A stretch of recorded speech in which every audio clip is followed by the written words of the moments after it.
Madame Bovary? Eu amei aquele entregador de pizzas com perfume de manjericão que você me mandou. Agora eu quero um ascensorista de elevador de hotel 5 estrelas, da década de 40. Sexta-feira, 9 da noite. Eu queria no elevador, pode ser? Vou providenciar. Panorâmico? Não força.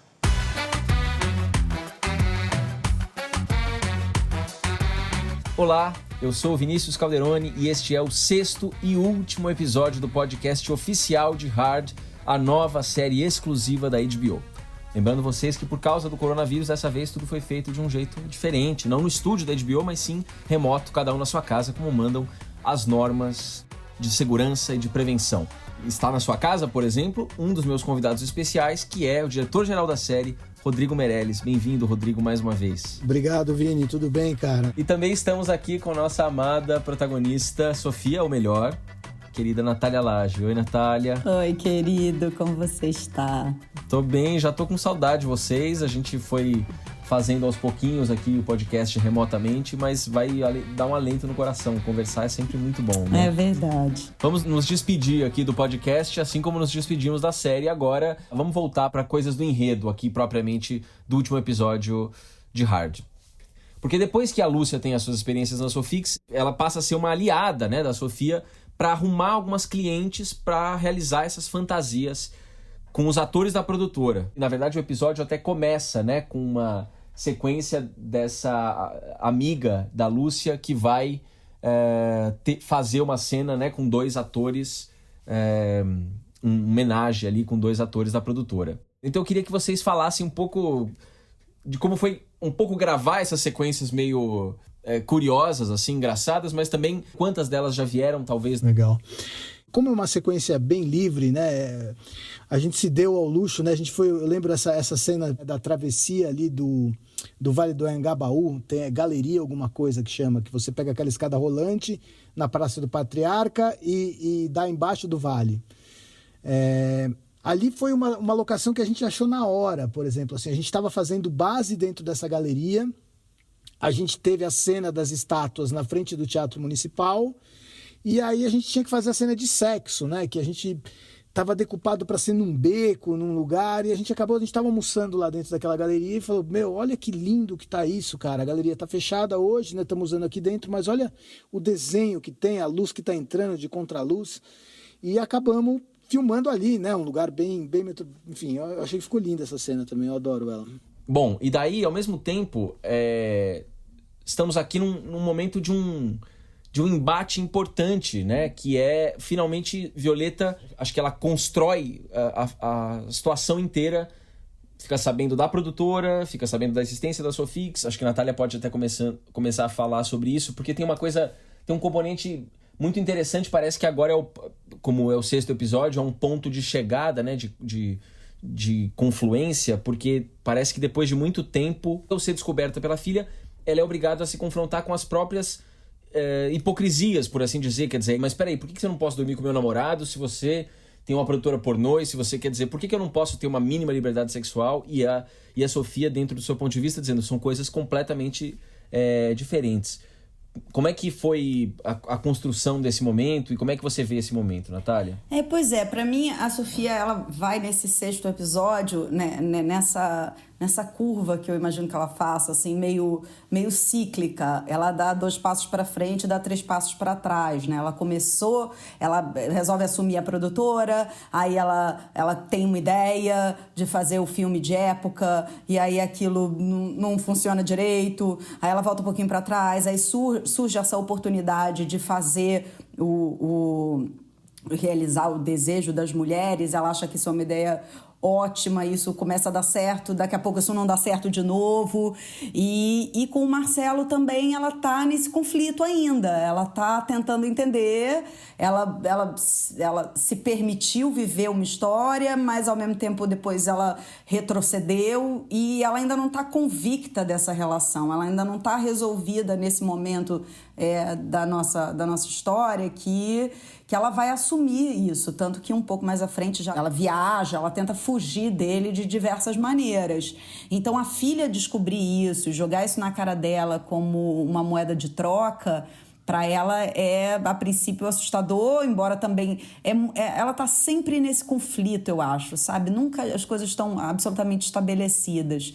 Então, tem o lado bom dela ter se aberto com a Lúcia, e até o lado bom ou aliviante dessa filha ter descoberto, mas, por outro lado, isso também vai virar uma questão muito séria para as duas, né? Porque o Júlio não sabe, né, o filho. Então, isso ainda é um conflito para ela.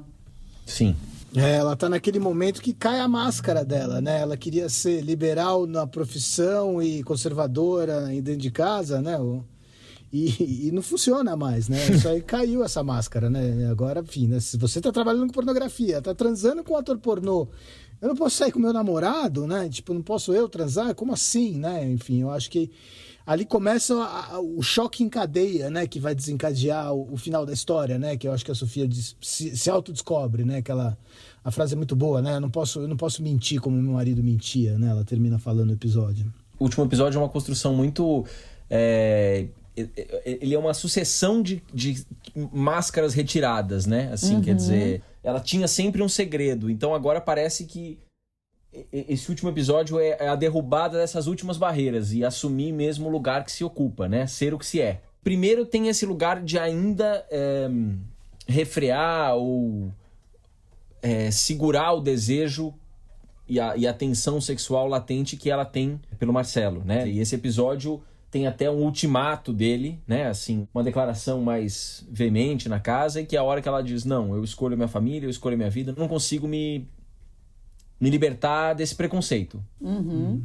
Né? E em alguma medida isso também naquele momento tem um peso de libertação, de dizer, olha, eu não consigo, mas ao longo do episódio também ela vai provando do próprio veneno, né? Ela se abre para outros relacionamentos, para outros encontros de aplicativo, etc. E aí ela começa a viver exatamente o mesmo preconceito que ela imputou ao Marcelo, né? Exato. Ele prevê isso, né? É muito legal, né? No final da cena, né? Tem outro cara, né? Aí ela fala, pode ser, e deve ser um cara muito legal, né? Que aceita, né? Quem você é, né? Aceita o que você faz, né?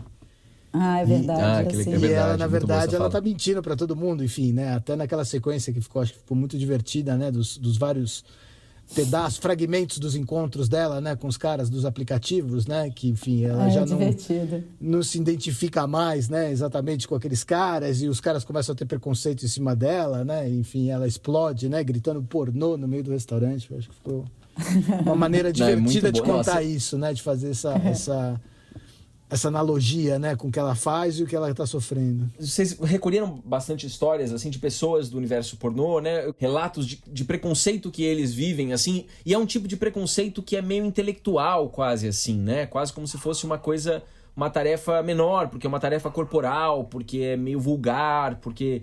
né? Tipo, é um tipo de preconceito... Eu acho que é um preconceito porque trata da questão sexual, né? E isso é um tabu ainda para as pessoas. E um tabu um pouco inconfesso, porque todo mundo se diz bem resolvido, mas, enfim, a grande maioria ainda trata isso com dedos. Tem a memória deles falando que sim, que existe esse olhar, e que esse olhar às vezes está dentro da família, esse olhar às vezes vem de amigos, e que às vezes são pessoas que nem têm uma vida sexual, convencional ou careta, ou enfim, mas que quando isso vira uma profissão, quando isso vira uma maneira de ganhar dinheiro, as pessoas olham de um jeito meio torto, né? Eu lembro de um casal que a gente conversou, de atores pornôs. Eles eram super jovens e ainda estavam assim, há pouquíssimo tempo fazendo profissionalmente o pornô. Da atriz, da menina, me contar que o que foi mais difícil para ela foi na comunidade da mãe dela, né? A mãe dela reprovava o fato dela estar fazendo pornografia, mas, enfim, manteve o relacionamento com ela continuou visitando a mãe, tendo a vida familiar dela. Mas a hora que pessoas do ciclo de amizades, de conhecidos, né, da comunidade, da mãe dela começaram a descobrir, que aí foi muito difícil para ela, né? Porque essas pessoas começaram a tratar ela muito mal, de uma maneira muito diferente, né? Ela disse que chegou até um cara, chegou a ameaçá-la, entendeu? Fisicamente, de agressão. Enfim, eu acho que existe muita ignorância, né? E quando isso aconteceu foi muito chocante. Ela é uma menina do interior, numa cidade, eu não lembro exatamente qual era, mas ela falou assim, tipo assim, é muito difícil eu conseguir voltar para minha cidade lá e ficar numa boa lá, né? Ela falou, quando eu vou, eu fico na casa da minha mãe só, ou prefiro até que minha mãe venha me visitar em São Paulo para não ter esse tipo de conflito, né? Você acaba tendo que abrir mão dessa parte da sociedade, da parte das pessoas que você conhecia que não aceitam quem você é, né? E, enfim, eles acabam ficando muito mais focados nesses grupos, né? Eu acho que, assim, existe muita amizade entre atores pornôs, atrizes pornôs, né? Essa coisa do Conrado e da Xena na série serem casados e fazer pornô, isso é muito comum, né? Até o Lupin, que é um dos atores nossos, eu vi agora que ele ficou noivo de uma atriz pornô também, então vai se casar. A gente tinha um outro casal de atores pornô na série também, que fizeram um elenco de apoio pra gente, que são casados na prática, enfim, tem esse relacionamento... aberto e profissional, né? Enfim, eles têm a maneira deles de lidar com a sexualidade, né? Que não é o que a gente está acostumado, não é o tradicional, enfim.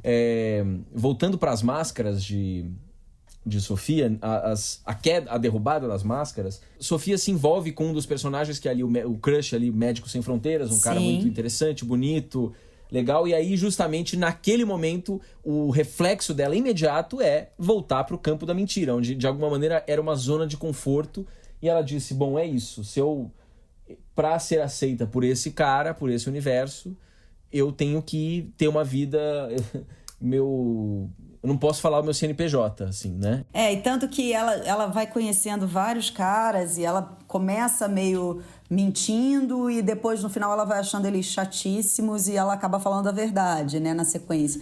E quando ela conhece... Usando a verdade pra dispensá-los, né? Usando a verdade pra falar, sai de mim. E aí quando ela conhece esse, que ela acha um cara diferente, assim, que chama a atenção dela por algum motivo... ela mente, porque aí ela fica com medo do preconceito dele, que ela reconhece nela mesma, então ela tenta levantar ali uma história que não é a história dela, só que ela não sustenta isso, acho que em parte por não querer fazer esse papel, e em parte porque também ela está tomando a decisão de repente, ter coragem de tentar essa outra história com o Marcelo. Mas é muito forte isso, porque também no final das contas ela diz que tem uma empresa de marketing digital, alguma coisa assim, e ele começa a falar se a empresa dela não pode ajudar um crowdfunding, e aí, de algum modo, é uma cena muito bonita essa, muito interessante, assim, porque tem essa tomada de consciência ali dela, fica muito forte, né, assim, de dizer, bom, eu sou o que eu sou, é isso que eu escolhi, esse caminho vai exigir também algumas questões, não posso mais mentir pra você, chega, tô cansada disso, né? Eu acho que ela se vê num lugar que ela novamente se reconhece no Alex, o que por um lado, pensando aqui agora, na verdade isso me veio agora, bem depois, já não vale de nada pra cena, mas enfim, é quase, ela também, de certa forma, pode perdoar o Alex quando ela se vê na situação mais uma vez, né? E quando isso é reiterado, assim, de entender o quanto é difícil também você lidar não só com o seu preconceito, mas com o preconceito do outro também, e você ter que se assumir, e você ter que se colocar, e você poder ser rejeitado, né? Que no final das contas todos nós queremos ser amados. Então ela decide romper com isso, né? E desistir dessa história, que poderia ser uma história até legal, porque ela já pressupõe que aquele cara não aceitaria isso e ela toma essa decisão. De alguma maneira, romper com esse crush possível, Médicos Sem Fronteiras, por linhas tortas, é acertar as contas com o Alex, o que finalmente talvez a libera para a cena seguinte, que é a última cena da série, que é abrir a possibilidade real, né, se abrir realmente para algum tipo de relação com o Marcelo Mastroduro, né? Isso se ele não fechar a porta na cara dela. Não sabemos da segunda temporada. Opa, não sabemos de nada ainda. Ao mesmo tempo, eu acho que é isso, Nath. Ela perdoar o Alex, mas ao mesmo tempo romper com o Alex, né? Sim, ali sim, o casamento dela, né? ela acabou, entendeu? Tipo, eu não quero carregar tua mentira, entendeu? Eu não quero, né? Exato. Tipo, obrigado. Exato. É muito legal. Exato. Outra coisa muito forte desse episódio, que é essa questão da Sofia enxergar a possibilidade, né, de ganhar dinheiro pegando o material humano de que ela dispõe dos atores para fazer com que eles realizem as fantasias sexuais das clientes em outros lugares, mas ela toma um enquadro ali do Pierre, da Margot e os atores, todo mundo se revolta porque os atores muito cansados e se sentindo explorados, mas ao mesmo tempo também isso se enquadra numa coisa de cafetinagem. Mas aí se abre também essa possibilidade de receber as clientes, né, que têm fantasias para fazer uma cena. Então, quer dizer, continuar mais ou menos no mesmo filão de explorar as fantasias e a Sofix também ser uma espécie de suporte para realizar esse desejo, né? E aí é forte porque também, mais uma vez, se anuncia um adensamento dessa parceria com a Lúcia, né? Eu acho que ela está procurando o tempo inteiro uma justificativa que faça sentido ela estar naquele lugar trabalhando com aquilo. Então ela tenta fazer filmes dentro da cabeça dela que seriam filmes de qualidade, com atuações mais sofisticadas, ou enfim, ela bota os atores para fazerem aula, ela propõe um outro tipo de roteiro e isso não anda direito. E aí surge a possibilidade de realizar o desejo das mulheres. Ela fala, opa, aí tem uma coisa legal, porque você está deixando essas mulheres viverem coisas que talvez elas nunca viveriam. Então ela acha que aquilo ali faz sentido para ela como proposição nesse novo momento. E aí, de repente, ela leva mais uma banda, assim. Na verdade, ela está se embananando sozinha, né? Ela está tentando transformar o ambiente para caber dentro dela e o ambiente é mais forte. Então, ela de repente encontra esse entrave, primeiro a partir dos atores que estão muito insatisfeitos, que estão se sentindo usurpados ali de alguma maneira, e depois com essa visão da Lúcia, que ainda é muito parceira, mas inverte o lugar com ela e diz, não, você não pode fazer isso. Ela fala, não, aí ela vira uma macunaimazinha. Não, peraí, por que não pode? Tá sendo tão legal, tá todo mundo gostando. Ela tenta uma malandragem para tentar continuar naquele lugar que ficou um pouquinho mais confortável para ela. E a Lúcia diz, olha, se você continuar nesse caminho, você judicialmente vai se dar mal. E aí ela cai de novo em si e aí tem a ideia de justamente juntar as duas coisas, que é o que a gente faz filmes, essas pessoas querem realizar fantasias, vamos filmar essas fantasias, vocês continuam atuando e as mulheres continuam com essa possibilidade de realizar os seus desejos. Eu acho que pela primeira vez ela consegue resolver um problema sério dela, né, na série, né, que é a falta de grana, né? O Alex morreu, deixou nada para ela no banco, deixou a produtora que tem dívidas, né? A casa está hipotecada e ela batalhou e conseguiu a maneira dela de ter dinheiro, né? Pôde finalmente fazer a viagem que tinha prometido para o filho, tudo mais, enfim, né? Ela conseguiu criar uma estabilidade financeira, né? E ver tudo indo por água abaixo, né? Eu acho que a solução que ela dá e ela consegue fazer é muito, muito geniosa, né? Para resolver os dois problemas ao mesmo tempo. A gente deixa uma bola no ar aí, eu acho que para a segunda temporada, de saber como é que ela vai conseguir resolver, né, a situação dentro da Sofix, como é que ela vai se resolver amorosamente, né, se o Marcelo vai abrir essa porta para ela, né, e com os filhos, né, que tá ali, a filha sabendo, o filho sem saber, enfim, a gente deixa um gancho aí para a segunda temporada aí que, apesar de toda a transformação que a Sofia fez, principalmente internamente, agora no mundo real ali tá tudo de cabeça para baixo, né? Bom, uma outra coisa que a gente deixou passar batido, na verdade, nos outros episódios e que eu queria falar, talvez, mas a gente falou de vários profissionais, vários chefes de equipe, e a série tá inteira muito caprichada, assim, a gente pode falar que é um trabalho muito convergente, muito, muito entrosado. Mas eu queria falar também do trabalho de figurino, assim, que é um trabalho muito caprichado assim, e que justamente tem que conjugar esses mundos, assim, bem díspares, né? Assim, universos bem diferentes. Esse universo de classe média alta, recatado, e também esse universo do pornô cheio de fetiches e essas questões todas. E esse figurino que é assinado pela Fernanda Marques e pela Manuela Mello. Eu queria que vocês falassem um pouquinho desse encontro, desse trabalho, Rodrigo. Eu acho que esse trabalho teve uma dificuldade muito grande para elas, né? A gente tem 130 personagens, se eu não erro o número, mas é acima de 100 com certeza. Um trabalho monstruoso, né? Num tempo apertado, e eu acho que Tá super legal, né? Elas ajudam demais através do figurino a construir esses dois universos completamente distantes, né? Da Sofia, da família dela e dos amigos, em contrapartida, né? Com esse universo mais divertido, colorido, vivo, né? Que é o universo da pornografia, mas sem perder, né, a individualidade de cada um dos personagens, né? Eu acho que é muito bem construído, né? Tanto a Juju, a Shanna, cada uma tem suas características, o seu jeito de se vestir, de ser, enfim, tem uma construção muito interessante. Além, claro, de falar da nossa protagonista, né? Que eu acho que ela tem uma transformação aí visual através do figurino ao longo da primeira temporada, que é muito legal também, que elas fizeram muito legal, né?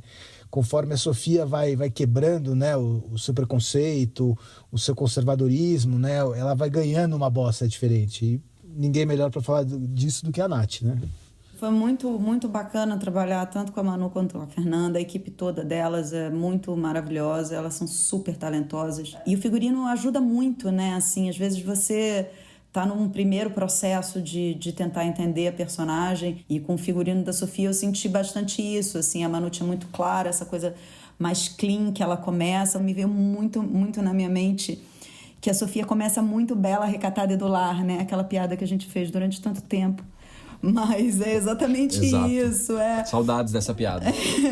E ela tem essa coisa meio bege, meio pastel, né, com os vestidinhos mais delicados, E aos poucos que ela vai ganhando forma e vai ganhando autonomia e vai se descobrindo também como profissional e como mulher e tal, as roupas dela vão passando por essa transformação também. Ela vai usando mais preto, vai usando calça jeans, que é uma coisa que não aparece muito no início, e aí entra uma jaqueta de couro, entra umas peças mais pesadas que vão ajudando a formar essa imagem que ela está começando a colocar para o mundo, né? Eu acho o trabalho delas muito precioso, como o Rodrigo falou, assim, cada um dos atores não fica uma massa, né? Cada um tem uma peculiaridade, assim, tem uma maneira de se vestir, e é um limite muito delicado, porque assim como no tom da série, que o Rodrigo foi muito precioso da gente achar esse tom de comédia que não é lá nem cá, pra você entrar no universo pornô e fazer uma puta caricatura e ficar um negócio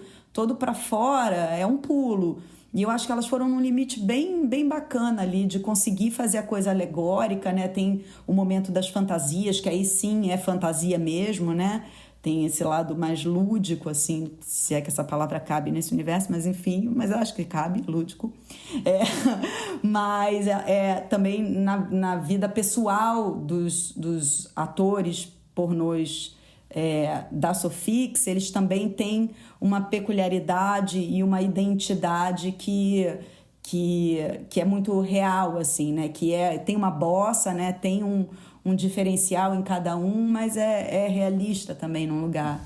Estamos no final do sexto episódio que encerra essa primeira temporada. Eu queria saber de vocês dois, como é que vocês terminam esse trabalho? Com uma sensação próxima do que vocês entraram ou completamente diferente? Eu queria que vocês falassem um pouco disso. Eu termino muito feliz, muito satisfeita. O resultado final é maior do que eu esperava. Eu sabia da responsabilidade do trabalho, pela densidade da personagem, pelo volume de trabalho e de tudo, mas muitos profissionais eu ainda não conhecia, né? E eu acho que a junção da equipe se deu de uma maneira muito orgânica e, como eu já falei em algum momento, assim, por ser um assunto, não sei se tabu, mas um assunto meio marginalizado, assim, e por a gente ter uma vontade muito grande de contar essa história, estava todo mundo muito inteiro querendo dar o seu melhor e fazendo o seu trabalho com muito afinco e com muito amor, assim. E eu acho que isso aparece, sabe, no trabalho. Eu tenho uma sensação muito parecida com a da Nath, né? Assim, eu acho que foi um trabalho que deu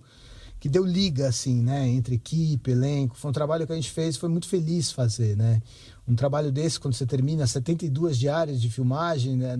Assim, o sentimento principal que rola na equipe, no elenco, é de exaustão, né? Tá tudo muito, muito cansado, muito com pavio curto, sem paciência, né? E acaba que nas últimas semanas, nas últimas diárias, acaba saindo muita faísca, normalmente, de projetos grandes, assim. E esse nosso foi muito bonito, assim, porque não teve, né? A gente terminou num final de tarde, na casa da Sofia, a equipe inteira reunida, entramos na madrugada dentro, num astral super bacana, enfim, assim, eu acho que A lembrança que eu vou ficar desse trabalho é muito boa, é muito gostosa, assim, de um carinho especial por todo o projeto, assim. Maravilhoso. Eu vou fazer uma pergunta extra aqui, que me foi também pedida, só para não esquecer disso, mas uma pergunta também importante, que é se para vocês todo esse processo também transformou alguma coisa da visão que vocês têm sobre o universo pornô também, todo o processo vivenciado, pensado. Acho que super, cara. Todo projeto desse que você entra, que você está tratando de um assunto que não é o seu assunto corriqueiro, ideal, você quebra muito preconceito, né? Qualquer mergulho que você pode dar na vida dentro de outros tribos, outros grupos, outras profissões, é sempre muito enriquecedor, né? Você sai, né, com uma visão completamente diferente da que você tinha, né? E você ter a oportunidade de atravessar isso, passar por cima desses preconceitos é sempre muito enriquecedor para a vida como um todo, né? É isso, é você transitar em universos que não estão ali na sua vida civil, cotidiana, e poder reconhecer os seus próprios preconceitos e também vencê-los. Nessa medida, a trajetória da Sofia, óbvio que eu tenho uma vida bem diferente da dela, por conta da minha profissão, por conta, enfim, do que eu trabalho e da minha história pessoal mesmo, mas não vou negar, eu acho que eu também reconheci em mim alguns preconceitos que, assim como ela venceu, eu acho que eu também ultrapassei e consegui olhar de uma outra forma por conta dessa troca com essas pessoas e ouvir as histórias e reconhecer, né, bicho? Porque eu acho que, em certa medida, às vezes a gente não tem ideia de que a gente tem certas travas ou preconceitos, ou a gente... E isso eu acho que é o mais grave, assim. Então, quando você consegue pelo menos olhar em você e falar, será que eu estou julgando? Será que eu estou achando menor ou diferente num mau sentido? E aí você conseguir atravessar isso e entender as motivações, ou entender a graça, ou o que de interessante pode ter ali, e achar isso legal também, a vida vale isso, assim, eu acho. Antes de encerrar, a pergunta que não quer calar podemos esperar por uma segunda temporada, correto? Fechada. A segunda temporada está pronta. Na lata. Maravilhoso. Então, gente, eu espero que a HBO continue me querendo para eu vir conversar com vocês. Espero que a nossa próxima conversa seja presencial, entendeu? Porque eu quero abraçar vocês, não quero mais a gente poder se interromper assim só nos olhares, entender, só pela... É verdade. Queria agradecer muitíssimo a presença de vocês que trouxeram diversão e arte pra gente nesse momento tão difícil. Muito obrigado, Rodrigo, Natália. Muito obrigado a vocês. Obrigada a você, Vini. Muito bom poder conversar com você, que é tão especial, tão sensível, tão inteligente. Então, essa troca, ela se potencializa enormemente porque é você. Obrigada mesmo. Digo mesmo exatamente pra você. Muito obrigado, de coração. Bom, Vini, a gente nos conhecia, cara, foi um prazer te conhecer, realmente uma delícia fazer esse podcast contigo, e espero aí que a gente tenha a oportunidade de fazer a próxima temporada e principalmente se conhecer ao vivo, né? Com toda certeza, dobrados esses votos. Obrigado, Rodrigo. E obrigado a vocês por Hard, essa série que eu adorei e que eu também tenho esse desejo profundo de que todos os espectadores também sintam o mesmo que eu senti, que é gostar muito da série, acompanhar e ficarem ávidos pela segunda temporada. Para você que ouve a gente e quer saber mais sobre os bastidores de Hard, os 6 episódios do nosso podcast oficial estão disponíveis na HBO Go e nas principais plataformas digitais. Eu sou Vinícius Calderoni e agora, segunda temporada vem aí, a gente já se encontra de novo lá na frente. Fiquem bem, saúde, até mais, um beijo.